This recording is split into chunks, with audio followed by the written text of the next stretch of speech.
The expected approval of Pfizer's COVID-19 vaccine for use in kids as young as 12 is another step toward ending the pandemic. Yeah, research shows that the vaccines are remarkably effective and safe. Pfizer saying at least 100% effective, but it's understandable for parents to have questions before they bring their kids to get the shot. So here to answer them, Dr. Gigi Chawla, Chief of General Pediatrics at Children's Minnesota. Dr. Gigi, thanks for being with us this morning. Thank you for having me again this morning. Yeah, so why don't we get right into it?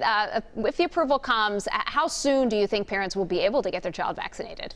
Well, we really are expecting that approval will happen this afternoon. So as soon as tomorrow, kids could potentially be getting vaccinated. My kids have appointments for tomorrow afternoon. Fantastic. So, yeah, I mean, some of the pharmacies and clinics that have Pfizer vaccine available started booking appointments yesterday. Right, and at Children's Minnesota, we're definitely going to be reaching out to our patients who are 12 and older to schedule their vaccine appointment, and our patients and families can find that information on our Children's Minnesota website too, and we hope to be able to do just the same.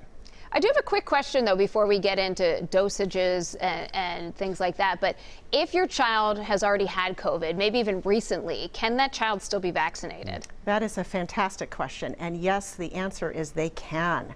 So as long as they are out of the quarantine period for having COVID-19 illness, and as long as they feel like they've recovered from their illness, they're not having fever or any other symptoms, then they are absolutely cleared to go ahead and get vaccinated also. All right, now parents are, and I've had a lot of feedback from parents, as has Heather, where there are questions, there's hesitancy, there's question as to why we need to vaccinate this young group when we know that the effects of COVID-19 in the 12 through 15-year-old kids are overall way less severe than what you see in an older or more vulnerable population. What do we say to folks? Yeah, you know, I think, first of all, this vaccine for kids is coming at just the right time for the state of Minnesota, right? We're seeing elevated rates of kids in that age group getting COVID-19. And then, unfortunately, the message about kids do well with this illness and they don't have any long-term problems is just not entirely accurate. We absolutely see kids who get hospitalized with COVID-19, not just on regular hospital floors, but in the ICU and have severe illness.